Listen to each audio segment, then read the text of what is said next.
Dear students, welcome to the class. How are you? Sir আসসালামু আলাইকুম। আসসালামু আলাইকুম। ওয়ালাইকুম আসসালাম। আপনি কেমন আছেন? জি, আলহামদুলিল্লাহ ভালো আছি। তোমরা সবাই নিশ্চয়ই ভালো আছো? জি স্যার, আলহামদুলিল্লাহ এখন পর্যন্ত ভালো আছি স্যার। গুড।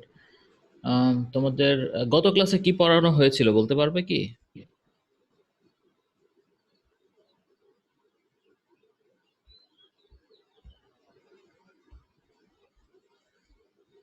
কেউ বলতে পারবে গত ক্লাসে কি পড়ানো হয়েছিল?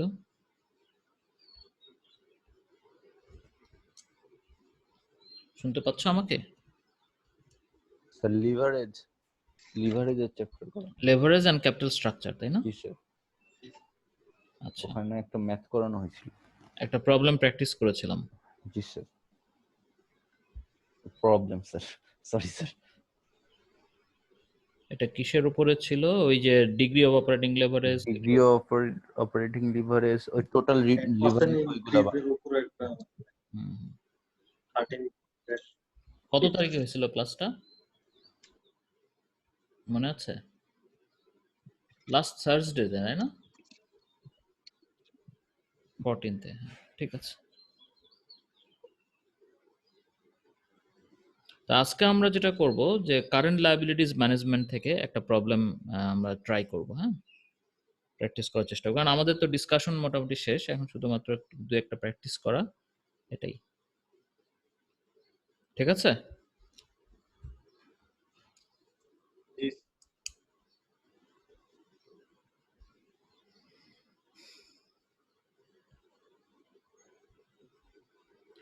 সো আমরা যেটা করতে যাচ্ছি সেটা হলো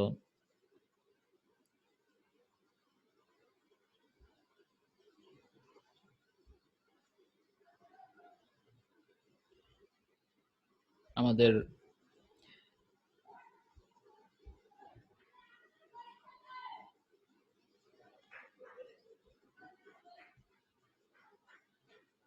আজকে কত তারিখ? আজকে হচ্ছে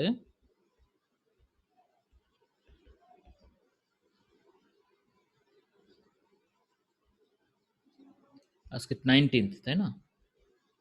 ওকে, সো আমরা একটা প্রবলেম এখানে দেখব, সেটা হলো কারেন্ট লায়াবিলিটিস ম্যানেজমেন্টে তোমাদের বই থেকে একটা প্রবলেম আমি নিয়ে আসছি, সেটা আমরা প্র্যাকটিস করার চেষ্টা করব।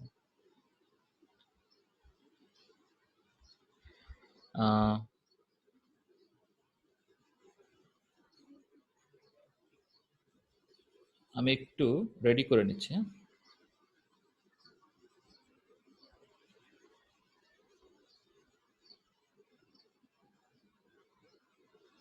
সবাই কি এসছে ক্লাসে?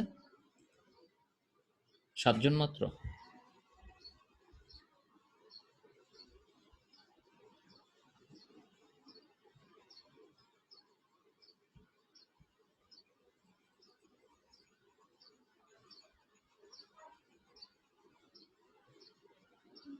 তোমাদের অন্যান্য কোর্সে কি ফাইনাল এক্সামের অ্যাসাইনমেন্ট দেওয়া হয়ে গেছে? স্যার একটা হইছে, আর আরো আমার তিনটা বাকি আছে। একটা কোর্সে দেওয়া হচ্ছে। একটা কোর্সে দেওয়া হয়েছে। যেটা পেয়ে যাবো সেটা তাড়াতাড়ি করে ফেলবা, যাতে পরে ওভারলোড না হয়ে যায়। স্যার করা হচ্ছে, একটাই অনেক বড় অ্যাসাইনমেন্ট দিয়ে দিছে। ওটা করতে করতেই একটু তো তোমাকে নিজেকে যাচাই করে নিয়ে তারপরেই তো নাম্বার দিবে, তাই না? জি স্যার।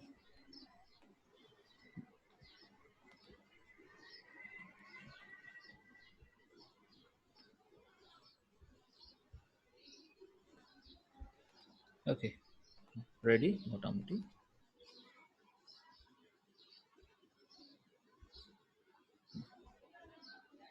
সো আমি তোমাদের সাথে আমি স্ক্রিন শেয়ারিং করছি।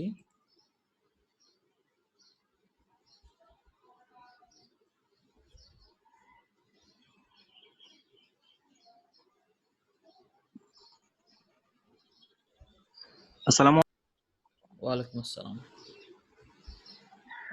স্যার, আমার একটা কোয়েরি ছিল। আমি বলো। গতকাল লিভারেজের যে পিয়ার অ্যাসেসমেন্টটা ছিল ওটা করতে পারিনি। আচ্ছা, ওটা কি ডেট ওভার হয়ে গেছে? হ্যাঁ, ডেট ওভার হয়ে গিয়েছে, বাট আমি চেক করছিলাম বারবারই, কিন্তু ওটা আমার অ্যাকাউন্টে আমি ঠিক পেলাম না। তুমি কি সাবমিট করেছিলে ঠিক মতো? হ্যাঁ হ্যাঁ, আমি লিভারেজটা আমার অ্যাসাইনমেন্টটা সাবমিট করেছিলাম, বাট আমি পিয়ার অ্যাসেসমেন্ট আমার কাছে যে 3টা আসার কথা, আমি সেই অ্যাসেসমেন্টটা করতে পারিনি। আচ্ছা, যদি তোমার But ডেট target ওভার হয়ে হয়েছে। থাকে সেটা একটা কারণ হতে পারে। যদি ডিউ ডেট পার হয়ে যায় সেটা একটা কারণ হতে পারে, কারণ সবাই তো পেয়েছে, তাই না? স্যার আমিও পাইনি স্যার। স্যার আমিও পাইনি। পাইনি স্যার। তোমরা পাওনি মানে তোমাদেরকে কোনো অ্যাসাইনই করা হয়নি? না না হ্যাঁ স্যার। স্যার, পিয়ার মোস্ট প্রবাবলি কোনো কিছু পাইনি স্যার অ্যাসেসমেন্টের কিছুই তো পাইনি স্যার। আচ্ছা আচ্ছা, আমাদের কোনটার নিজেদের জন্য? অ্যাসাইনমেন্ট করেছি আমরা, বাট পিয়ার অ্যাসাইনমেন্টের জন্য ওই এটা ফার্স্ট কোনটার একটাই জন্য? পেয়েছিলাম। এটা লাস্ট যেটা দিলাম তোমাদের গ্রুপ অ্যাসাইনমেন্টের রিপ্লেসমেন্ট সেটা? না স্যার। এটা হচ্ছে কুইজে না, দিতে স্যার। স্যার সেকেন্ড ওয়ানটা ওই যে লিভারেজের যে ওয়ার্কশপটা ছিল ওইটা। আচ্ছা আচ্ছা আচ্ছা, ঠিক আছে, আমি দেখবো কেন এরকম হলো। তোমার তোমার নামটা কি? যারা যারা পাওনি দু একটা নাম বলো তো, আমি মিলিয়ে দেখবো। স্যার আমি রাশিদুল হাসান। আমি হাবিবুর রহমান। আচ্ছা, স্যার ইকবাল পারভেজ স্যার। অ্যাসেসমেন্টটা কেউই পাই নাই স্যার। আর ওই অ্যাসেসমেন্টটা দেওয়া হয়েছিল না তো মনে হয়। জি স্যার, ওটা কিন্তু দেওয়া হয় নাই স্যার, মনে হয়। সেটা কারণ আমরা তো ডিউ ডেটেই সাবমিট করছিলাম, বাট রাশিদুল হাসান, হাবিবুর রহমান। আচ্ছা, আমি চেক করে দেখবো, যদি দেওয়া না হয় ওটা ওপেন করে দিলেই সবাই পেয়ে যাবে। আসলে আমরাও কেউই পাইনি স্যার। তাও হতে পারে। আমরা চেক করেছি আসলে কারো কাছেই। আচ্ছা, ঠিক আছে, তো এখন আমরা চলে যাই হলো কম্পেনসেটিং। আমাদের এখানে দেখো একটা এক্সাম্পল, একটা প্রবলেম দেওয়া আছে তোমাদের টেক্সট বুক থেকে।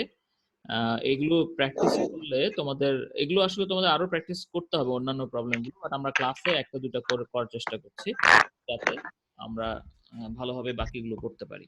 ঠিক আছে, দেখো এখানে বলা হচ্ছে weather scattering supply incorporation needs to বড়ো 150,000 ফর 6 মান্থস। হ্যাঁ, তাদের বড় করতে হবে 1,50,000 6 মাসের জন্য। হ্যাঁ, State Bank has offered to lend the fund at a 9% annual rate. রেটটা হচ্ছে 9%, সাবজেক্ট টু 10% কম্পেনসেটিং ব্যালেন্স। ঠিক আছে, তো তোমাদের নিশ্চয় মনে আছে যে কম্পেনসেটিং ব্যালেন্স কি, তাই না? মনে আছে কি? শর্ট টার্ম ক্রেডিটে আমরা পড়লাম না কম্পেনসেটিং ব্যালেন্স, সেটা মনে আছে? এনিবডি?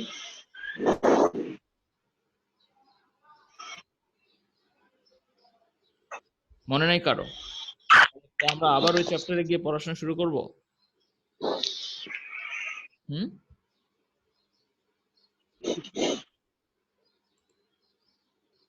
সাবরিন হোসেন মনে আছে? স্যার ভুলে গেছি। ভুলে গিয়েছো? কে মনে করে দিতে পারবে বলো তো দেখি। আমরা শর্ট টার্ম ক্রেডিটের মধ্যে পড়লাম, একটা হতে পারে সিকিউরড আর একটা হতে পারে আনসিকিউরড। স্যার এটা কি হচ্ছে মিনিমাম ব্যাংক অ্যাকাউন্ট ব্যালেন্স যেটা বড়োয়ার এগ্রি করে মেইনটেইন করার জন্য? স্যার এই যে মানে লোন নেওয়ার কন্ডিশন, লোন নেওয়া আনসিকিউরড লোন নেওয়ার জন্য ওটা না স্যার, কন্ডিশন হিসেবে যে ব্যালেন্সটা মেইনটেইন করতে হয় সেটাই হলো কম্পেনসেটিং ব্যালেন্স। ঠিক আছে, তাহলে সেটা এখানে বলেছে যে 10% কম্পেনসেটিং ব্যালেন্স।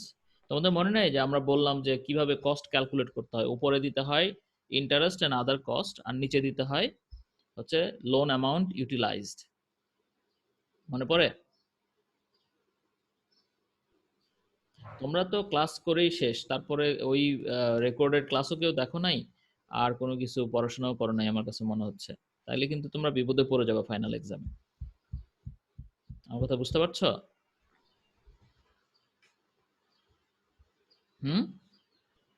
জি স্যার। পড়াশোনা না করলে এটার কোনো বিকল্প নাই, বুঝলা?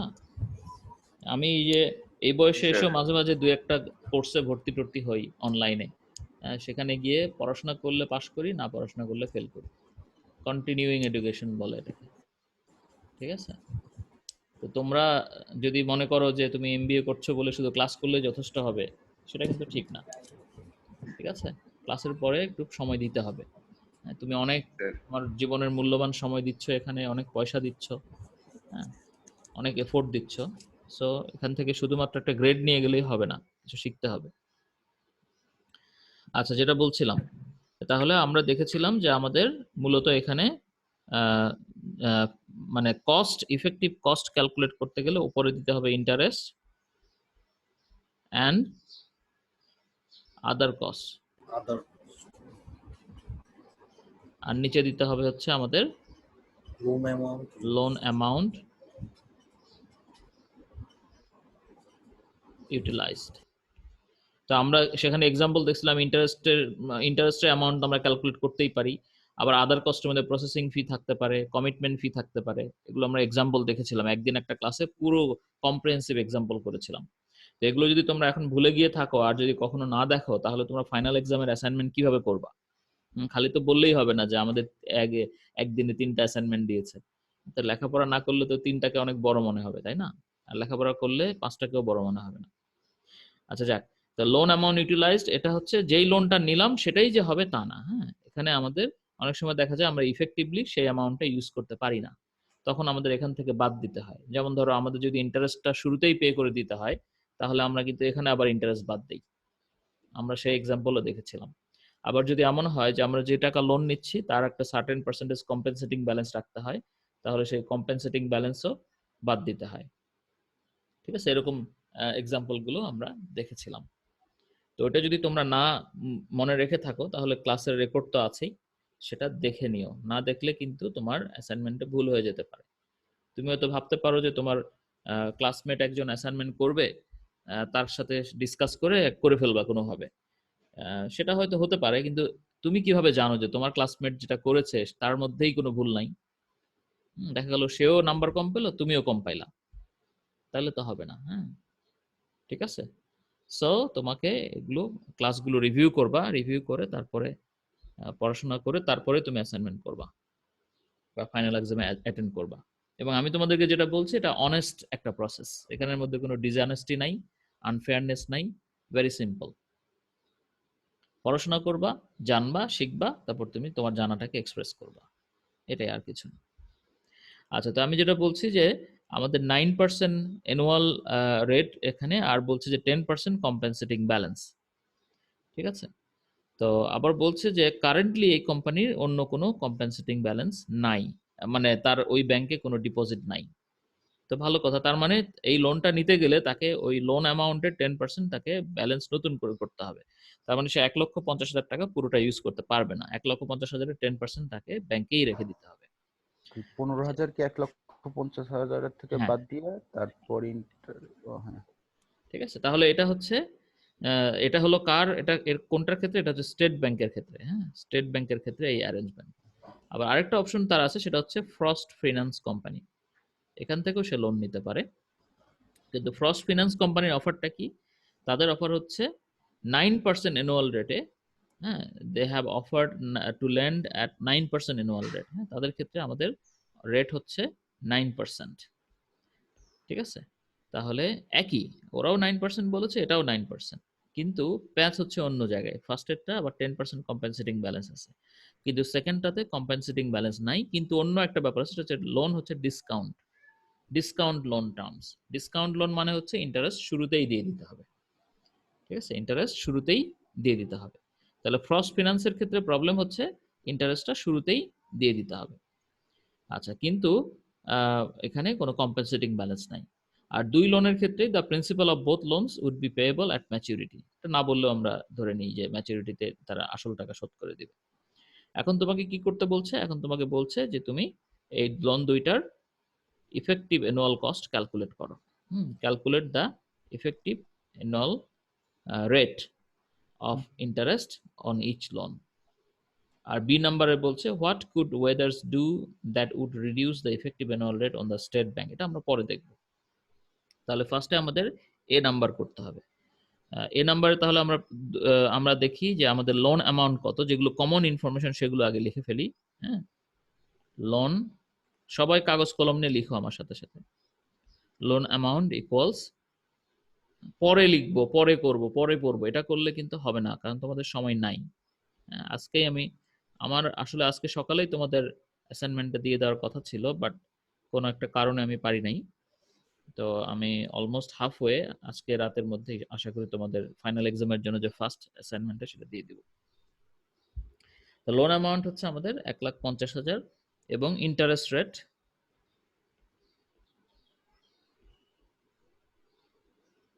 হচ্ছে আমাদের 9%। হ্যাঁ, তোমরা আছো তো? জি স্যার। জি স্যার। লিখছো কাগজে? স্যার লোন পিরিয়ড হচ্ছে 6 মান্থস। হ্যাঁ, তোমরা তো এমবিএ স্টুডেন্ট, তোমাদের কি বলার দরকার আছে যে তোমরা আমার সাথে সাথে লিখো? না স্যার। না স্যার। না স্যার, কিন্তু আমার তো মনে হচ্ছে যে তোমাদেরকে বলার দরকার আছে কি করতে হবে না করতে হবে। এখন একটু হাসো, এখন একটু ডানে তাকাও, এখন একটু লিখো, এখন একটু পড়ো। এটা না বললে তো দেখা যাচ্ছে তোমরা ভুলে যাচ্ছ সবকিছু। আচ্ছা, তাহলে লোন এটা কি আমাদের ফাইনাল এক্সামেও আছে এই এই টপিকটা? হ্যাঁ অবশ্যই, কেন থাকবে না। আচ্ছা, ফাইনাল এক্সামে এখন তো আর আমরা মিড টার্মের টপিক পড়াচ্ছি না নিশ্চয়ই, এবং এটা আমরা পড়েছি তো কয়েকদিন আগে, এই অনলাইন ক্লাসেই পড়েছি এগুলো। ঠিক আছে, তাহলে লোন পিরিয়ড হচ্ছে 6 মান্থস। আর কি আছে? এই তো মোটামুটি এগুলোই কমন ইনফরমেশন। আর স্টেট ব্যাংকের ক্ষেত্রে যে ইনফরমেশন গুলো, হ্যাঁ স্টেট ব্যাংকের ক্ষেত্রে সেটা হচ্ছে এখানে আমাদের কম্পেনসেটিং ব্যালেন্স। হ্যাঁ, কম্পেনসেটিং ব্যালেন্স কত? 15,000। 10%। 10%। আর কোন ইনফরমেশন কি আছে স্টেট ব্যাংকের ক্ষেত্রে? না। ঠিক আছে, তাহলে আমরা এখন ক্যালকুলেট করে ফেলি। হ্যাঁ, compensating balance amount equals loan amount যেটা গুণন 10%। তাহলে কত আসে? 15,000। 15,000। তাহলে আমরা এখানে কম্পেনসেটিং ব্যালেন্সের অ্যামাউন্টটা পেয়ে গেলাম।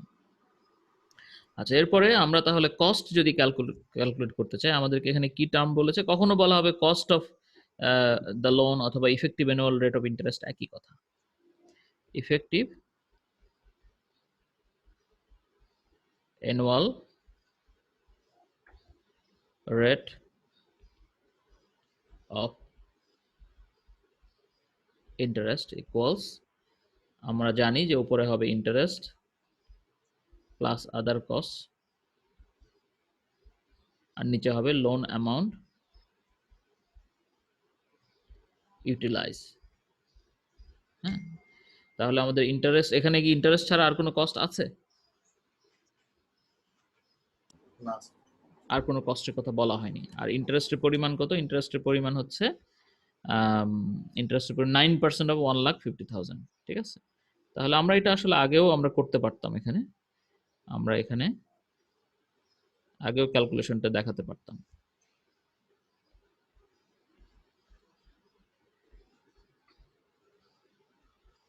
ইন্টারেস্ট অ্যামাউন্ট হচ্ছে 9% গুণন $150,000।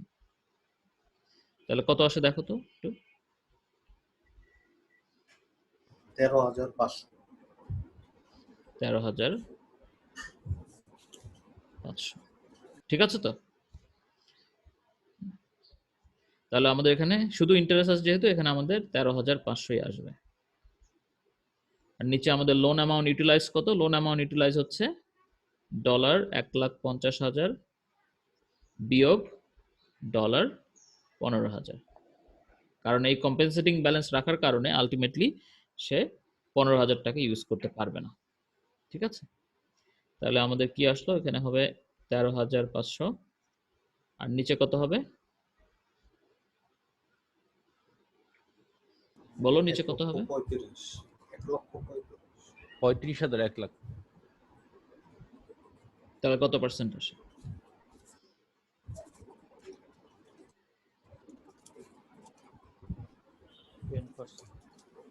কত আসে? 10%। 10%। 35 আর 10%, 10। আচ্ছা, কিন্তু আমরা এখানে একটা জিনিস অ্যাডজাস্ট করা বাকি রেখেছি, সেটা হচ্ছে 6 মাসের করতে এটা। হবে। হ্যাঁ, এটা আমাদের অ্যানুয়াল করতে হবে। হ্যাঁ, ইফেক্ট। তাহলে এখানে আমাদের কি করতে হবে? টাইমস, আমরা এটাকে 12 ডিভাইডেড বাই 6, তাই নাকি? রাইট। তাই না? আমাদের এই যেই কস্টটা আসলো, এই কস্টটা কত দিনের কস্ট? 12 মাস। 12 মাসের। ওরা কি বলেছে? 1,50,000 টাকা লোন নিবে কত দিনের? 6 মাসের জন্য। 6 মাসে। 6 মাসের আমরা জন্য। আমরা আরেকটা ভুল করেছি কিন্তু এখানে, হ্যাঁ, বারবার আমরা ভুল করছি। সেটা কি বলতো? ইন্টারেস্টের ইন্টারেস্ট রেটটা স্যার। হ্যাঁ, ইন্টারেস্ট, এখানে যখন আমরা ইন্টারেস্ট ক্যালকুলেশন করেছি তখন আমাদের এখানে কি করতে হবে? 6 তখন মাস 12 এই মাসের জন্য করা। এখানে 6 মাস আবার হিসাবে কিন্তু করতে হবে। 6/12, মানে এটা যেহেতু 9% যেহেতু অ্যানুয়াল রেট, হ্যাঁ, তাহলে এটাকে আমাদের 6 মান্থের রেটে কনভার্ট করতে হবে। তার মানে 9% এর অর্ধেক হবে, তার মানে 6/12। তাহলে আলটিমেটলি কত আসে? 13,500 আসবে না কম বেশি আসবে? অবশ্যই কম আসবে। কত বলো? অর্ধেক হবে। আচ্ছা, হ্যাঁ, কত? অর্ধেক কত হয়? 6,750। 6,750, ঠিক আছে। তাহলে আমরা কারেকশন গুলো করে ফেলি।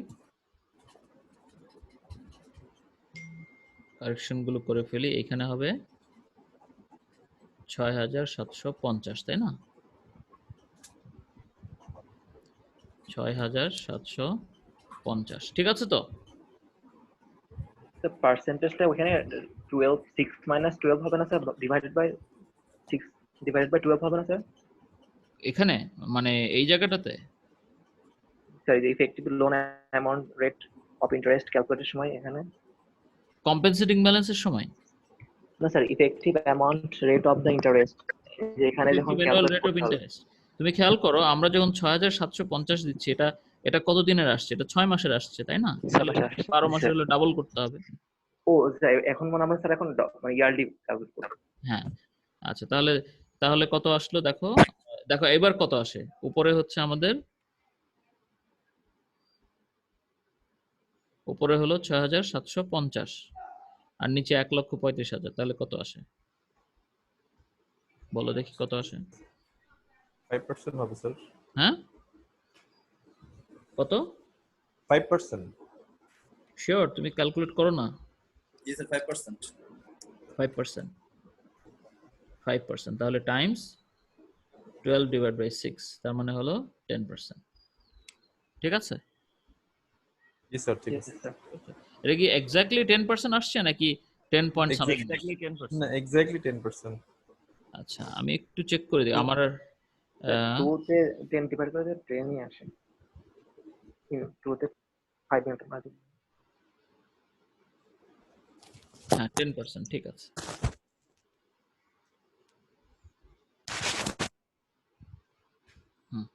ওকে, তাহলে আমাদের স্টেট ব্যাংকের ক্ষেত্রে এটা আসলো 10%। হ্যাঁ, এরপর আমাদের আরেকটা ব্যাংক, সেটা কি? সেটা হলো frost finance company.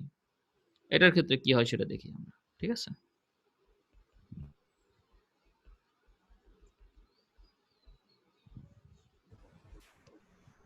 Frost finance কোম্পানির ক্ষেত্রে আমাদের ইনফরমেশন গুলো দেখো। এখানে বলা হচ্ছে যে সেক্ষেত্রেও 9% রেট, কিন্তু কম্পেনসেটিং ব্যালেন্স নাই, আবার কি আছে? ডিসকাউন্ট লোন টার্ম, তার মানে ইন্টারেস্টটা তাকে আগে দিতে হবে। তাহলে এই ক্ষেত্রে আমরা লিখে ফেলি যে effective annual rate of interest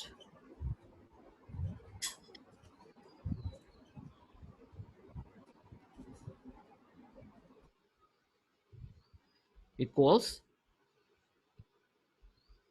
interest and other cost divided by loan amount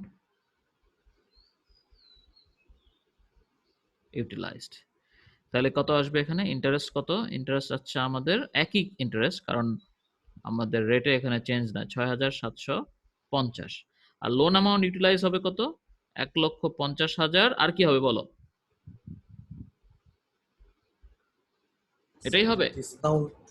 discount ইন্টারেস্টটা এখানে যে ইন্টারেস্টটা 6 মাসের জন্য দিচ্ছে ওটাও বাদ চলে যাবে। যেহেতু এটা ডিসকাউন্ট লোন, সো এখানে আমাদের ইন্টারেস্টটা এখানে বাদ যাবে, 6,750। আমরা ইয়ারের অ্যাডজাস্টমেন্টটা পরে করছি, ঠিক আছে? তাহলে আলটিমেটলি কত আসবে?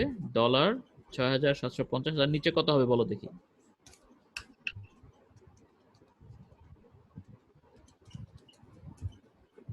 $1,43,250, তাই?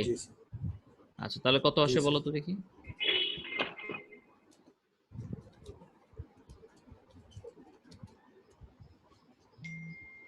So 0.047.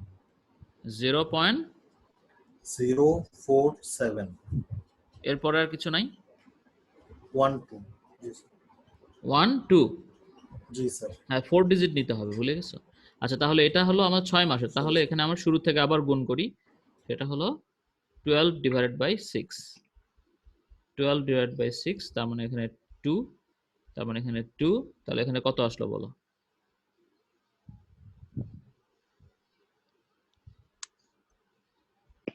কত আসে?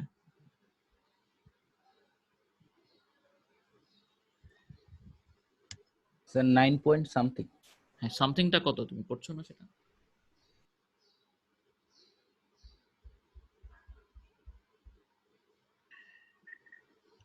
9.42.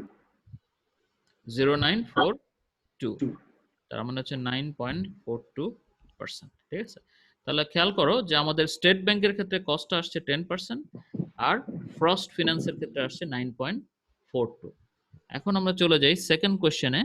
এখানে বলছে যে হোয়াট কুড ওয়েদার্স ডু, মানে ওই কোম্পানি যে টাকা ধার করছে সেই কোম্পানি কি করতে পারে that would reduce the effective annual rate on the state bank loan.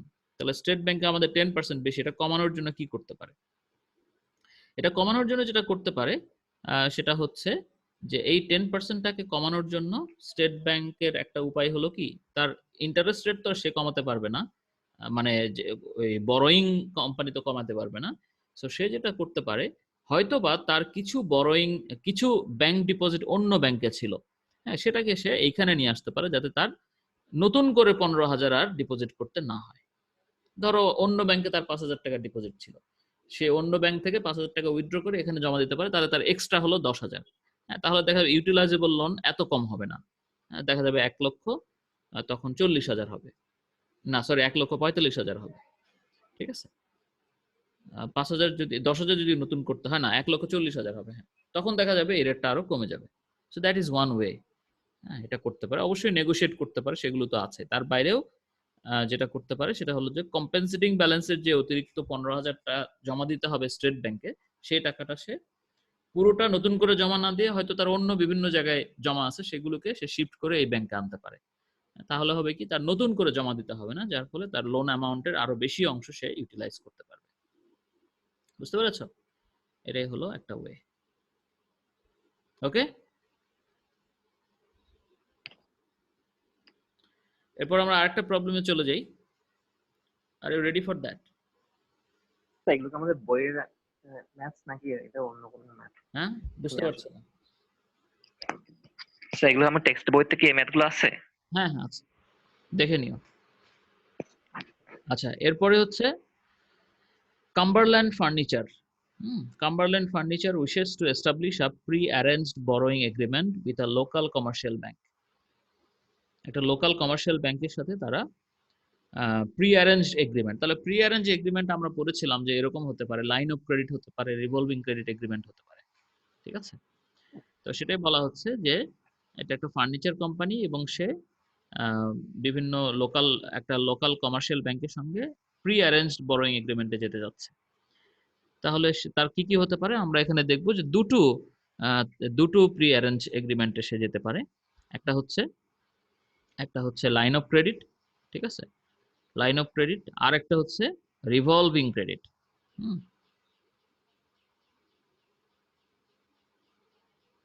Revolving credit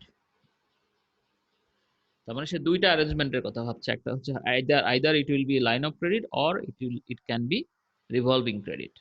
এখন দেখো এখানে বলছে যে যদি লাইন অফ ক্রেডিটে যায় তাহলে তার ইন্টারেস্ট রেট হচ্ছে, যদি লাইন অফ ক্রেডিটে যায় তাহলে তার ইন্টারেস্ট রেট হচ্ছে 3.30 ওভার দ্য প্রাইম রেট।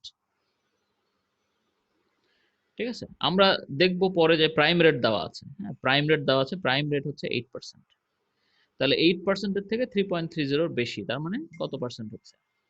11.30%। ঠিক আছে, সো লাইন অফ ক্রেডিটে গেলে তার ইন্টারেস্ট রেট হবে 8% প্লাস 3.30, তার মানে 11.30%।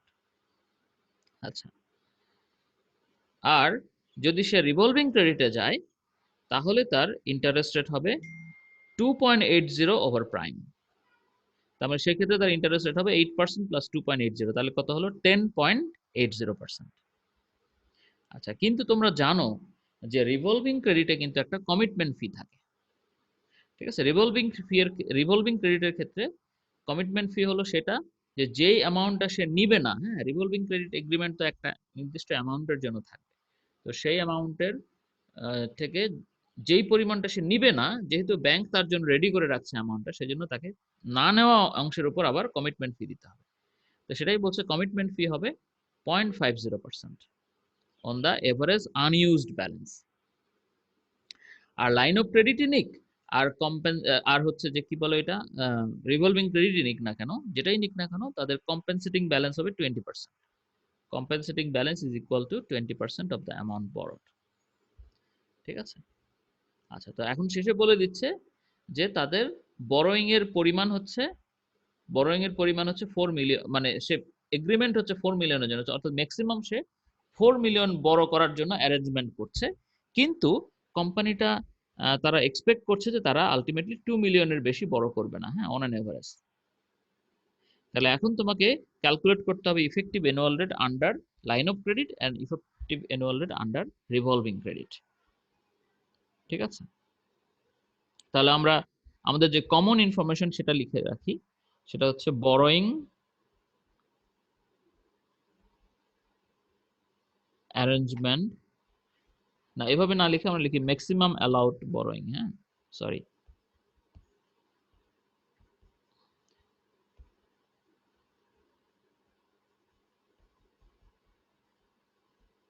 maximum limit of borrowing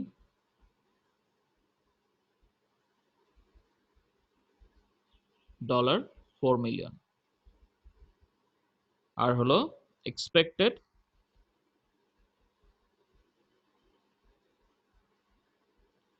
average borrowing হচ্ছে কত কত বলো তো দেখি? 2 মিলিয়ন। তোমরা কথাবার্তা বলছো না কেন? খুব মন দিয়ে মুভি দেখে মানুষ যেরকম, সেরকম মনে হচ্ছে। স্যার মন দিয়ে লিখছি স্যার। না স্যার, লিখছি এবং শুনছি স্যার, এই জন্য স্যার। কিন্তু মাঝে মাঝে ইনপুট দিতে হবে, না হলে তো আমি জি বুঝবো স্যার, না জি যে স্যার। আমি নেটওয়ার্কে আছে কিনা। না, জি স্যার, জি স্যার। ঠিক আছে, তাহলে কি হবে? আনইউজড, হ্যাঁ, unused amount 2 million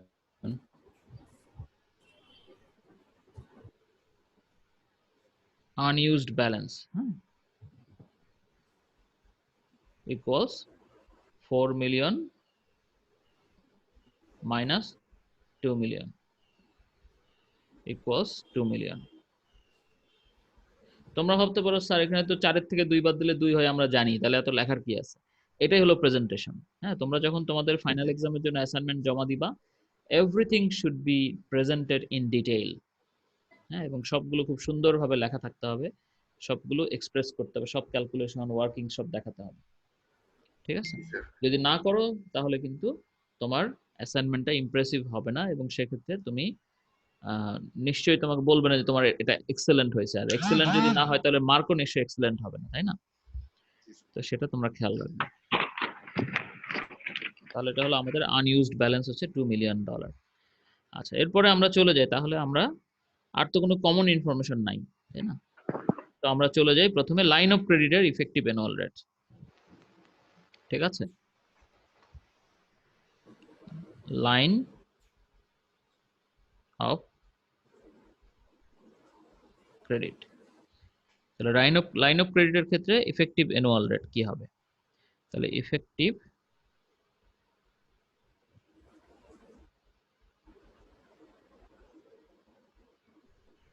annual rate equals, তোমরা জানো এখানে কি হয়, উপরে কি হয়, নিচে কি হয়? উপরে কি হয়? উপরে হয় ইন্টারেস্ট and others. ইন্টারেস্ট, শুধু interest plus other cost and other cost, আর নিচে হবে লোন অ্যামাউন্ট ইউটিলাইজড। হ্যাঁ, লোন অ্যামাউন্ট ইউটিলাইজড। তাহলে আমাদের এখানে লাইন অফ ক্রেডিটের ক্ষেত্রে আমাদের ইন্টারেস্ট কি, ইন্টারেস্ট কত, ইন্টারেস্ট এখানে দেওয়া আছে হলো 3.30% ওভার দ্য প্রাইম রেট। আমাদের এটা আগে লিখে নেওয়া দরকার ছিল, ঠিক আছে।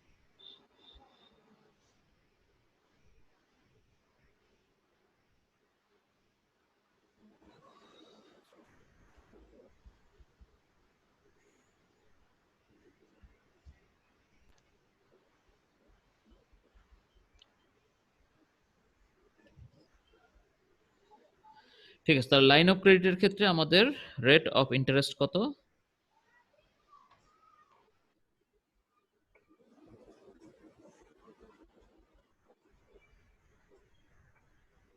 হচ্ছে কত? প্রাইম রেট প্লাস কত বলো দেখি? গ্রোথ রেট যেটা আছে কত? প্রাইম রেট প্লাস কত? 3.30% প্লাস। হ্যাঁ, প্রাইম রেট কত? 7.8%। তার মানে আমাদের এটা কত হচ্ছে? 11.30%। এটা হলো আমাদের রেট অফ ইন্টারেস্ট, ঠিক আছে। আচ্ছা, আর এখানে কি আর কিছু আছে? আরেকটা আছে কম্পেনসেটিং ব্যালেন্স। এটা কি বোথ ক্ষেত্রেই, মানে দুই ক্ষেত্রেই হবে, ঠিক আছে। তাহলে কম্পেনসেটিং ব্যালেন্স কত হবে? কম্পেনসেটিং ব্যালেন্স তো আমাদের দুই ক্ষেত্রে যেহেতু হবে, আমরা এখানে কমন ইনফরমেশনের মধ্যে নিয়ে ফেলি, ঠিক আছে। কম্পেনসেটিং ব্যালেন্সটা আমরা এখানে ক্যালকুলেট একবারে করে ফেলি। কম্পেনসেটিং ব্যালেন্স ইকুয়ালস কত বলেছে? 20% অফ অ্যামাউন্ট বরোড। আর অ্যামাউন্ট বরোড কত? যেহেতু সে 2 million on an average borrow করবে, তাহলে 20% টাইমস অ্যামাউন্ট বরোড 2 মিলিয়ন কত হয় বলো তো দেখি? 20% অফ 2 মিলিয়ন কত হয়? 0.40 মিলিয়ন, তাই নয় কি?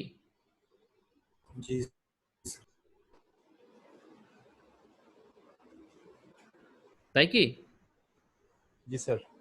আচ্ছা, তাহলে আমাদের এখানে দেখো আমাদের রেট অফ ইন্টারেস্ট হলো এত, আর আমাদের কম্পেনসেটিং ব্যালেন্স আমরা পেয়ে গেলাম। আর কি কিছু আছে এখানে? না স্যার। কম্পেনসেটিং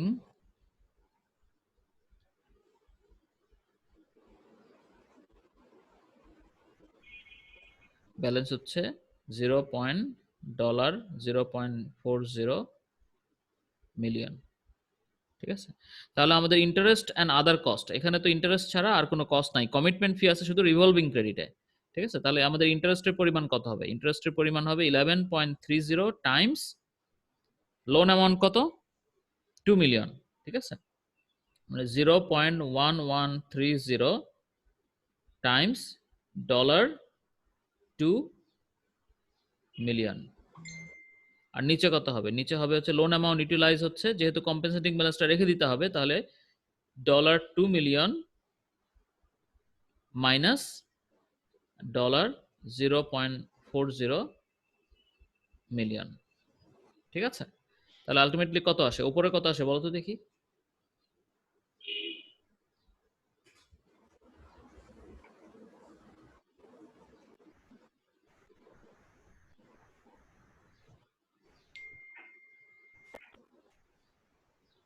উপরে কত আসে? তোমরা কি অপেক্ষা করছো যে আরেকজন বলে দিবে? Sir 0.226 million. ক্লাসের মধ্যে 23 জন স্টুডেন্ট আছে, অথচ কেউ বলছে না। কত? 0.226 60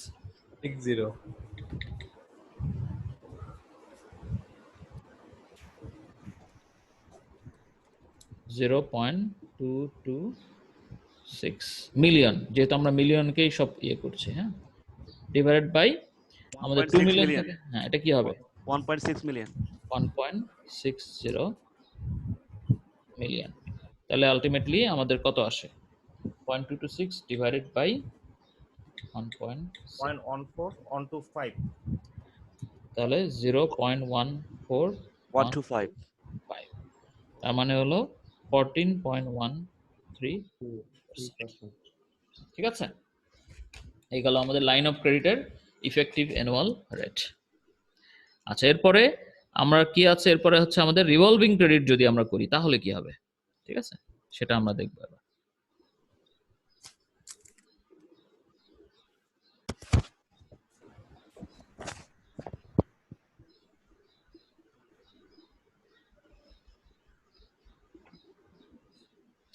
রিভলভিং ক্রেডিটের ক্ষেত্রে আমাদের এক্সট্রা কি ইনফরমেশন আছে বলো তো দেখি। আগে আমাদের রেট অফ ইন্টারেস্ট বের করতে হবে, তারপর আরেকটা হচ্ছে কমিটমেন্ট ফি, তাই তো?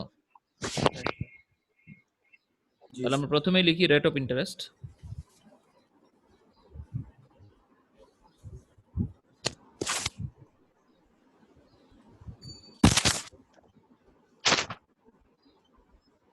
কত হবে? প্রাইম রেট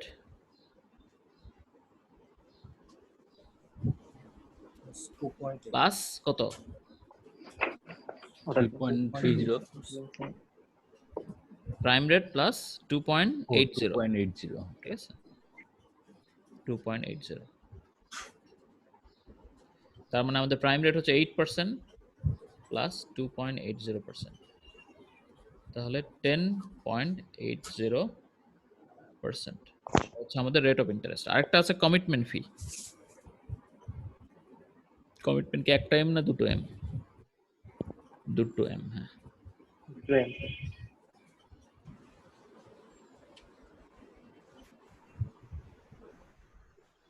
কমিটমেন্ট ফি কত বলেছে? 0.50%, ঠিক আছে, অফ আনইউজড অ্যামাউন্ট। 0.50% গুণন আনইউজড ব্যালেন্স। তাহলে আমরা আগে ক্যালকুলেট করেছি আনইউজড ব্যালেন্স কত? 2 মিলিয়ন, তাই না? তাহলে এটা হচ্ছে 0.005 টাইমস $2 মিলিয়ন। 4 মিলিয়নের মধ্যে 2 মিলিয়ন নিচ্ছে, তাহলে 2 মিলিয়ন নিচ্ছে না, ঠিক আছে। তাহলে কত আসে দেখো তো? 0.01 1 billion 0.01 0.01 মিলিয়ন, হ্যাঁ, 0.01 মিলিয়ন। এটা হচ্ছে আমাদের কমিটমেন্ট ফি। এরপর আমরা চলে আসি আমাদের সেই ইফেক্টিভ অ্যানুয়াল রেট, ঠিক আছে। তাহলে ইফেক্টিভ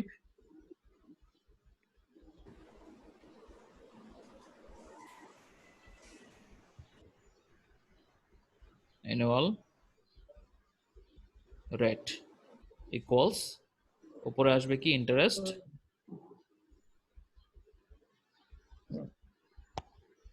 and other costs, আর নিচে আসবে হচ্ছে লোন অ্যামাউন্ট ইউটিলাইজড। তাহলে আমাদের ইন্টারেস্ট এন্ড আদার কস্ট কত আসছে? ইন্টারেস্ট আমাদের আসবে হচ্ছে 10 পয়েন্ট, অর্থাৎ 0.1080 টাইমস আমাদের লোন অ্যামাউন্ট হচ্ছে 2 মিলিয়ন, ঠিক আছে। আর আদার কস্ট কি কিছু আছে বলো তো দেখি রিভলভিং ক্রেডিটে? এই যে কমিটমেন্ট ফি, তাই নয় কি? স্যার একটা কোশ্চেন ছিল স্যার। হ্যাঁ, আদার বলো। কস্টের মধ্যে কমিটমেন্ট ফি, প্রসেসিং ফি, মানে যত ফিজ আছে সব ফিজ হ্যাঁ, গুলো কি ইনক্লুডেড হবে? হ্যাঁ, এগুলো সব আদার কস্টের মধ্যে চলে আসবে। দেখো আমরা লাইন অফ ক্রেডিট যখন করেছি তখন কিন্তু উপরে শুধুমাত্র ইন্টারেস্ট আসছে, আর নিচে তোমার এখানে বাদ গেল কি? 0.40 মিলিয়ন হচ্ছে কম্পেনসেটিং ব্যালেন্স। এটা তো এখানেও বাদ যাবে, কারণ বলছে দুই ক্ষেত্রেই কম্পেনসেটিং ব্যালেন্স থাকবে। কিন্তু রিভলভিং ক্রেডিটে এক্সট্রা একটা কস্ট, সেটা কি? সেটা হচ্ছে কমিটমেন্ট ফি। তাহলে কমিটমেন্ট, হ্যাঁ বলো। আমাদের লাইন অফ ক্রেডিটের যে আদার কস্টটা, ওইটা কি কস্ট, মানে কি ফি হিসেবে ইউজ করা হয়েছে স্যার? না, কোনো কিছুই নাই ওখানে, আর কোনো আদার কস্ট নাই তো, জিরো। না সরি, যে 0.1130 ইনটু 2 মিলিয়ন, এটা তো তোমার ইন্টারেস্ট। হ্যাঁ, 2 মিলিয়নকে যখন 0.1130 দিয়ে মাল্টিপ্লাই করলো, 1130 তো ইন্টারেস্ট, রেট অফ ইন্টারেস্ট, সেটা শুধু ইন্টারেস্ট আসছে, আদার কস্ট তো নাই ওখানে, আসবে কিভাবে? বুঝেছো?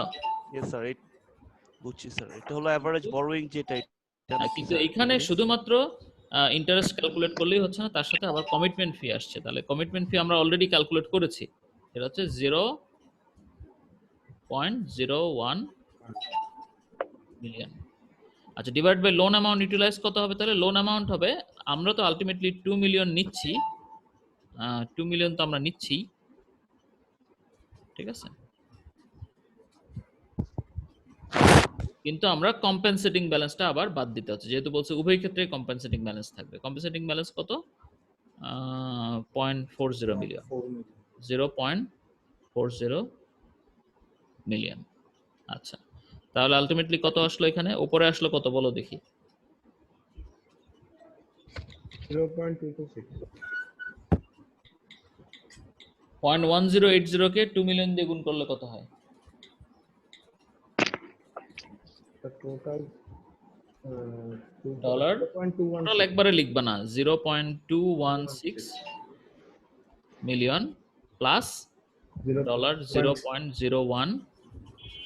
তোমরা চাইলে এটা মিলিয়ন না লিখে অনেকগুলো শূন্য দিয়েও করতে পারো, তাতেও সমস্যা নেই। আর নিচে আসবে হচ্ছে স্যার মিলিয়নটাই সহজ। 1.60 মিলিয়ন, ঠিক আছে, ইকুয়ালস। এখন তাহলে আমাদের 0.216 আর 0.01 যোগ করলে কত হয়? ডলার 0.226 মিলিয়ন, আর নিচে আসবে ডলার 1.60 মিলিয়ন। সো আলটিমেটলি আমাদের এটা আসবে 0.14125 0.226 ডিভাইডেড বাই 1.14125 মিলিয়ন।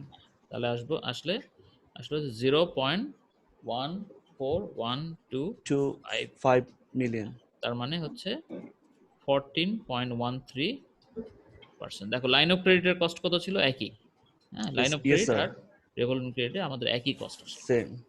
ঠিক আছে, তাহলে এইভাবে আমরা আসলে এই প্রবলেমটা সলভ করতে পারি। স্যার এই রিভলভিং ক্রেডিটের ক্ষেত্রে কম্পেনসেটিং ব্যালেন্সটা কেন বাদ দিছে? এটা ওরা কেন দিচ্ছে সেটা এটা তো ওদের ব্যাপার। তুমি একটা জিনিস যদি বেশি দামে বিক্রি করো, কাস্টমার তো জিজ্ঞেস করতে পারে না কেন বেশি দামে বিক্রি করলেন, সে বড় জোর অন্য সেলারের কাছে চলে যেতে পারে। স্যার কম্পেনসেটিং ব্যালেন্সটা বেসিক্যালি কি? কম্পেনসেটিং ব্যালেন্স হচ্ছে যদি কেউ ব্যাংক থেকে লোন নেয় এবং তখন তাকে একটা কন্ডিশন দেওয়া হয় যে তোমাকে এত টাকার ডিপোজিট আমাদের ব্যাংকে রাখতে হবে, মেইনটেইন করতে হবে তোমার কারেন্ট অ্যাকাউন্ট ব্যালেন্সে অথবা সেভিংস অ্যাকাউন্ট ব্যালেন্স, তখন সেটাকে বলে compensating balance. So it's basically sir CC loan টাইপের ক্ষেত্রে কি এটা প্রযোজ্য নাকি সব লোনের ক্ষেত্রে? সিসি লোন মানে বিজনেসের ক্ষেত্রে যখন সিসি লোন হয় at the end of the year তার হয়তো বা ওই একটা ফিক্সড অ্যামাউন্ট থাকে যে অ্যামাউন্টটা তার এখানে রাখতেই হবে, আর রাখলে ওটার উপর ইন্টারেস্ট হ্যাঁ, আছে। সেখানে যদি এরকম বলা হয় যে তোমরা এত টাকা ব্যালেন্স রাখতেই হবে অ্যাকাউন্টে, হ্যাঁ, then that is also an example of compensating balance, ঠিক আছে। জি স্যার। আচ্ছা, আর সি নাম্বার এটা দরকার নেই। সি নাম্বার বলেছে যে যদি সে এর অর্ধেক বড় করে, হ্যাঁ, if the firm does expect to borrow an average of half the amount available, which arrangement would you recommend? যদি বলছে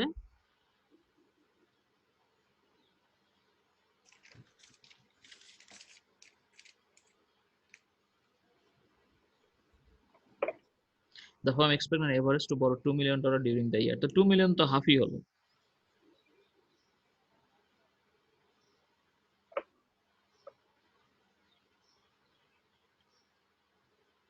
আচ্ছা, যাই হোক, একই কথা, অর্থাৎ যদি সে 4 মিলিয়নের অর্ধেক অর্থাৎ $2 মিলিয়ন সে বড় করে, তাহলে তুমি কোনটা রেকমেন্ড করবা? ঠিক আছে, তো আমার কাছে মনে হচ্ছে যে দুইটাতে যেহেতু একই রেট, সো দুইটাতে ইনডিফারেন্ট, হ্যাঁ, যে কোনো একটাই ইয়ে করা যেতে পারে। আর যদি কোনো অন্য অ্যামাউন্ট হয় তাহলে আমাদেরকে নতুন করে ক্যালকুলেট করে দেখতে হবে যে রেট কত আসে, কোনটাতে ইফেক্টিভ রেট কত আসে, যেটার ইফেক্টিভ রেট কম আসবে সেটা আমরা রেকমেন্ড করব বড় করার জন্য, ঠিক আছে। এই হচ্ছে মোটামুটি আমাদের কিছু প্র্যাকটিস। তোমাদের কি আর কোনো ক্লাস আছে সামনে? হ্যাঁ স্যার, এটাই শেষ না? Yes sir. ঠিক আছে, তাহলে তোমাদের অন্য কোর্সের আছে, আগামীকাল আছে আবার 20 না তারিখ। না, আমাদের কথা বলছি। তাহলে তোমাদের লেবারেজ, তোমাদের তাহলে cost of short term credit অর্থাৎ ট্রেড ক্রেডিট, তারপর হলো এই যে বিভিন্ন ধরনের এই যে তোমার সিম্পল লোন, তারপর ডিসকাউন্ট লোন, তারপর আমরা line of credit, revolving credit, এগুলোর কস্ট সবকিছু মিলিয়ে তোমাদের একটা অ্যাসাইনমেন্ট থাকবে 10 নম্বরের, আর লেভারেজ এন্ড ক্যাপিটাল স্ট্রাকচার থেকে একটা, সেটাও তোমরা গত ক্লাসে প্র্যাকটিস করেছি, ঠিক আছে। তো এগুলোতে থেকে কম্প্রিহেনসিভ একটা ওখান থেকে 10 নম্বরের একটা থাকবে। এই হলো টোটাল 20 নম্বরের তোমাদের ফাইনাল এক্সামের রিপ্লেসমেন্ট অ্যাসাইনমেন্ট। আর আমি আগেই বলেছি তোমাদের প্রেজেন্টেশন হবে, প্রেজেন্টেশনে তোমাদেরকে ক্লিয়ারলি প্রেজেন্ট করতে হবে তুমি কিভাবে সলভ করেছো, এবং তারপরে আমি তোমার সাথে গল্প করব, ডিসকাশন করব, সেখানে আমি বোঝার চেষ্টা করব তুমি কতটুকু নিজে বুঝে করেছো, কতটুকু সিনসিয়ারলি লার্নিং হয়েছে তোমার, সেটার উপরে থাকবে 10 নম্বর। তাহলে এই হচ্ছে আমাদের টোটাল ফাইনালের, সরি না 10 তো না, তোমাদের 15 10 10। হ্যাঁ, তোমাদের অ্যাসাইনমেন্টে থাকবে 15 আর হলো প্রেজেন্টেশন এবং ডিসকাশনে থাকবে 10 10। ঠিক আছে, তাহলে এই হচ্ছে আমাদের ফাইনাল এক্সামের অ্যারেঞ্জমেন্ট। ঠিক আছে,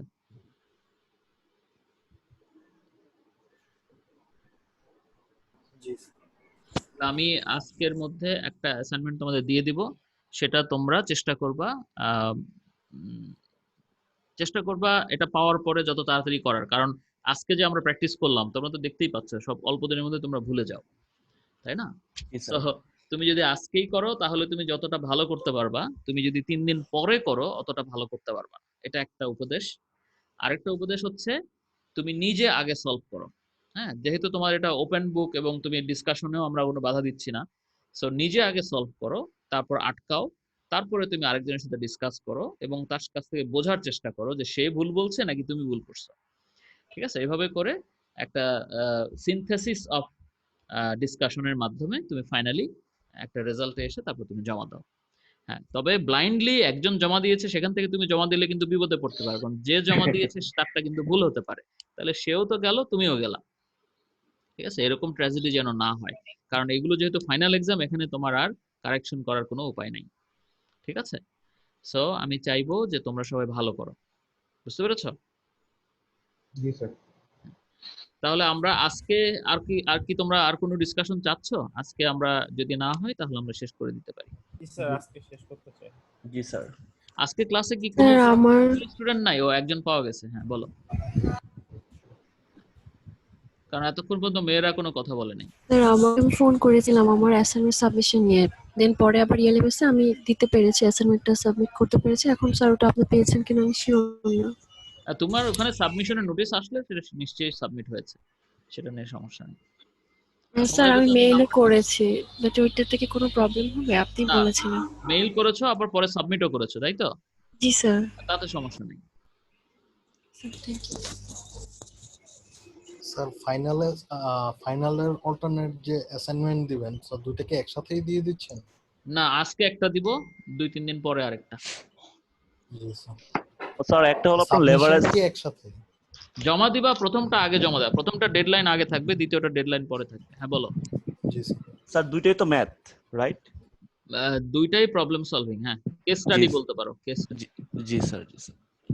আসলে কেস স্টাডি আর প্রবলেম সলভিং একই জিনিস। কেস স্টাডিটা একটু বড় সাইজের প্রবলেম, এটাকে আমরা বলি কেস স্টাডি। এটাকে আমরা মিডের সময় আমরা বড় একটা কেস এমন ধরনের বড় ম্যাথ থাকবে স্যার?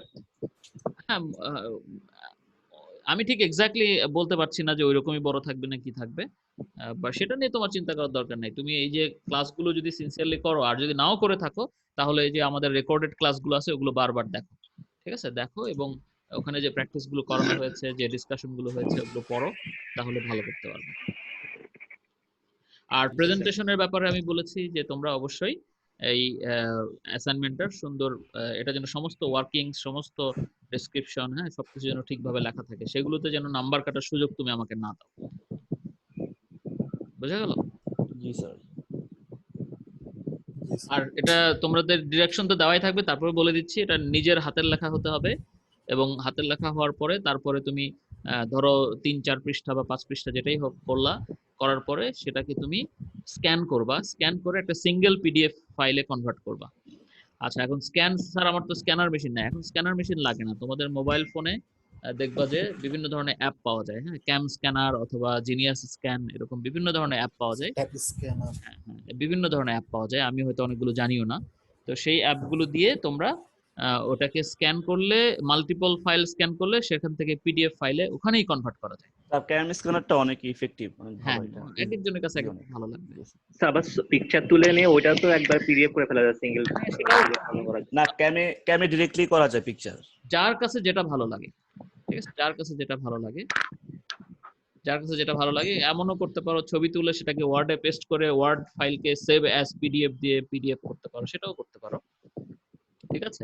আর একান্তই যদি তুমি কোনোভাবেই পিডিএফ করতে না পারো, সেক্ষেত্রে তোমাকে ইমেজ ফাইল সাবমিট করতে হবে। তুমি সর্বোচ্চ 5টা ফাইল সাবমিট করতে পারবা। সেটার জন্য সেটা হলো তুমি যদি আমাকে পানিশমেন্ট দিতে চাও, ঠিক আছে, স্যার তো খুব জ্বালাচ্ছে, স্যারকে একটু জ্বালাই এবার, তাহলে আমাকে ওই 5টা ফাইল বারবার ওপেন করতে হবে। আচ্ছা, ভালো কথা, প্রতিটা পেজে যেন তোমার নাম আইডি থাকে এবং পেজ নাম্বার থাকে। Okay sir.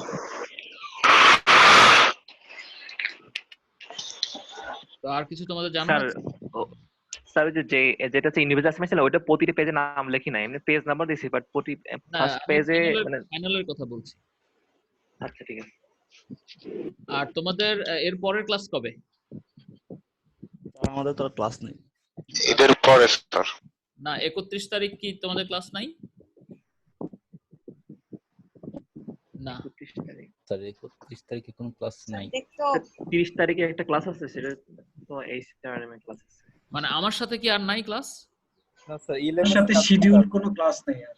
আচ্ছা, শিডিউল ক্লাস হবে 31 তারিখ থেকে হবে। এই ক্লাসগুলো তোমরা আগে থেকে মেন্টালি প্রিপেয়ার থাকো, এগুলো তোমাদের এইভাবেই হবে। কিন্তু ওই ক্লাসগুলোতে যেটা হবে সেটা হলো তোমাদের প্রেজেন্টেশন এবং আমার সাথে ডিসকাশন, ঠিক আছে, এবং সেটা 1 to 1 হবে। এটা শিডিউল আমি দিয়ে দিব, ওটা অ্যাটেন্ড না করলে কিন্তু আবার 20 এর মধ্যে শূন্য পেয়ে যাবা। হ্যাঁ স্যার ওটা আবার টাইম ক্ল্যাশ করবে না তো?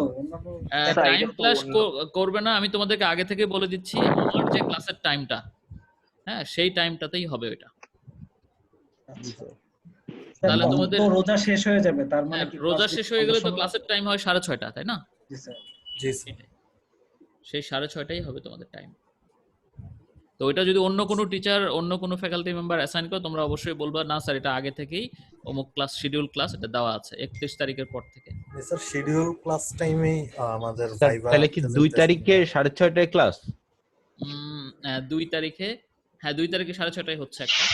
আর হলো যে এর বাইরেও যদি আমাদের সুযোগ থাকে, যেমন ধরো এমন হতে পারে আমরা 1 সপ্তাহ পর একটা ক্লাস নিয়ে সবাইকে কভার করতে পারছি না, সেক্ষেত্রে আমি তোমাদের মানে তখন আলাপ করে জানিয়ে দিব যে তাহলে যে যখন অ্যাভেলেবল, হ্যাঁ, সেরকম একটা শিডিউল হয়তো বা করে তখন ওইভাবে করে জুমের মাধ্যমে বা অন্য কোনো ভাবে যেভাবেই হোক আমরা অ্যারেঞ্জমেন্ট করে নিব। But each and every student must attend the presentation and discussion. Okay sir. তোমাদের কোনো ডিফিকাল্টিস থাকলে আমার সাথে ফোনে কথা বলবা। জি স্যার। জি স্যার। আর কিছু জানার আছে তোমাদের বা বলার কিছু আছে? আর প্রেজেন্টেশনটা সাবমিট কিভাবে স্যার প্রেজেন্ট করব? প্রেজেন্টেশন এই যে এখন যেমন ধরো তোমরা যারা পার্টিসিপেন্ট, হ্যাঁ, তাদেরকে তোমরা দেখতে পাচ্ছ না? Yes sir. তো কিভাবে দেখতে পাচ্ছ? ভিডিও ক্যামেরা অন করা আছে? না স্যার, ওই যে জাস্ট অডিওতে কথা বলে জাস্ট পিকচার আসে ওর আইডিয়া। এখানে তোমরা ভিডিও ক্যামেরাটা অফ করে রাখছো, এইজন্য দেখা যাচ্ছে না। কিন্তু তখন ভিডিও ক্যামেরাটা অন করে রাখবা। তার মানে কি স্যার ফর্মাল হয়ে আসতে হবে? হ্যাঁ, ফর্মাল হবা, বাসার মধ্যে ফর্মাল হবা, এতে আর কষ্টের কি আছে? জি স্যার। ঠিক আছে স্যার। হ্যাঁ বলো। স্যার অ্যাটেন্ডেন্স সবার মানে ইন্ডিভিজুয়ালি একজন করে তারপরে হবে নাকি সবার একসাথে? এমন হইতে পারে একটা সেশনে আমি 5 জনের নিলাম বা 10 জনের নিলাম, তখন ওই 10 জন থাকবে। স্যার এটা কি ভার্বাল প্রেজেন্টেশন আর কোনো রিপোর্ট মেক করতে হবে? না, রিপোর্টে যে তুমি অ্যাসাইনমেন্ট জমা দিচ্ছ এটাই প্রেজেন্ট করবা। এটাই প্রেজেন্ট করব। তাহলে স্যার কোনো স্লাইড বানানো লাগছে না? স্লাইড বানাতে পারো তুমি চাইলে, অথবা তুমি যেটা পিডিএফ ফাইল করেছো ওটাই দেখাতে পারো। জি স্যার, ওইটাই স্যার ডিউরেশন কতক্ষণ থাকবে প্রেজেন্টেশনে? ডিউরেশন কত 5-10 মিনিট থাকবে। ঠিক আছে স্যার, জাস্ট আমরা যে ম্যাথটা করছি কিভাবে করছে সেটাই তো বলবো, তাছাড়া তো আর কিছু না। সেটাই বলবা ইংলিশে। আচ্ছা স্যার, ঠিক আছে স্যার। যে প্রেজেন্ট করবে তার ভিডিওটা অন থাকবে আর সবারটা অফ থাকবে। আমার মনে হয় এখানে সবার ভিডিওই অন রাখা দরকার, কারণ ওই দিন যাদের প্রেজেন্টেশন তাদেরকে সবাইকে আসতে হবে, তারা সবাই ওখানে ফর্মাল সেশন, তাই না? আমরা যেমন ক্লাসটা তোমাদের জন্য যেহেতু এবার মানে আমাদের একটা বিপজ্জনক অবস্থা, এই জন্য এই ক্লাসগুলোকে আমরা একেবারে ইনফর্মাল করে ফেলছি, বা মানে কোনো কিছু সিরিয়াসলি ভাবে করছি না। কিন্তু প্রেজেন্টেশন সেশনটা তো একটা ফর্মাল সেশন, আমরা ওইটাকে এত ইনফর্মাল করব না, let us make it formal. তোমরা দেখছো যে তোমরা কিন্তু অনেক সময় সোশ্যাল মিডিয়াতে দেখবা যে বিভিন্ন কর্পোরেট পার্সোনাল দ্বারা দেখা যাচ্ছে বিভিন্ন ধরনের কনফারেন্স ডিসকাশন এগুলো অ্যারেঞ্জ করছে, দেখবে যে তারা Yes, ওখানে sir. যথেষ্ট সুন্দরভাবে তারা ওখানে ডিসকাশন গুলো করছে এবং they are keeping their video on. তো তোমরাও তো ভবিষ্যতে তোমাদের এই ভার্চুয়াল ওয়ার্ল্ডটা কিন্তু একটা সিগনিফিক্যান্ট পোর্শন হয়ে যাবে প্রফেশনাল লাইফে, তো সেটার সাথে রেডি হয়ে নাও, অসুবিধা কি? জি স্যার।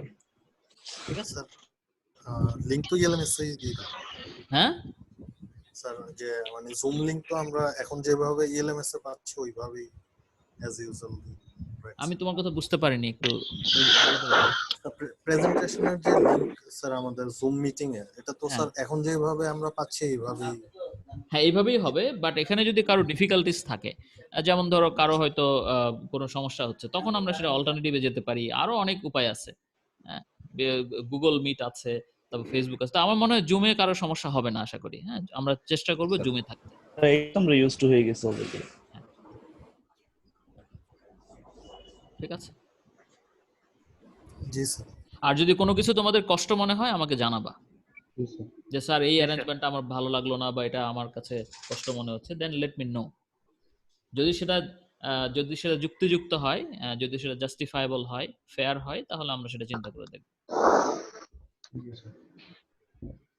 কিন্তু শুধু আবদারের জন্য না, হ্যাঁ, সেটা জাস্টিফায়েবল হতে হবে। হ্যাঁ, ঠিক আছে, তাহলে আর কিছু যদি তোমাদের বলার না থাকে আমরা শেষ করতে পারি। জি sir, thank you sir. Sir আসসালামু আলাইকুম। ওয়ালাইকুম স্যার। ওয়ালাইকুম আসসালাম, সবাই ভালো থাকবেন। আসসালামু আলাইকুম স্যার ভালো থাকবেন, থ্যাংক ইউ সুস্থ স্যার, থাকবেন। আসসালামু আলাইকুম। স্যার ঈদ মোবারক সবাইকে। থ্যাংক ইউ ভেরি মাচ, তোমাদের সবাইকে ঈদ মোবারক। ঈদ মোবারক স্যার। সবাইকে ভালো। ঈদ মোবারক স্যার আল্লাহ হাফেজ। স্যার আমাদের লিভারেজের অ্যাসাইনমেন্টের ওটা কি করা হবে, মানে ওটা মার্কস সামথিং কিছু? হ্যাঁ, ওটা তো তোমাদের গ্রুপ অ্যাসাইনমেন্টের যেটা নেওয়া সম্ভব হয়নি, সেখানে ওইটার মার্কস চলে যাবে। মার্কস দিয়ে দিব আমি। ঠিক আছে, ওকে বাই। ওকে ঠিক আছে স্যার।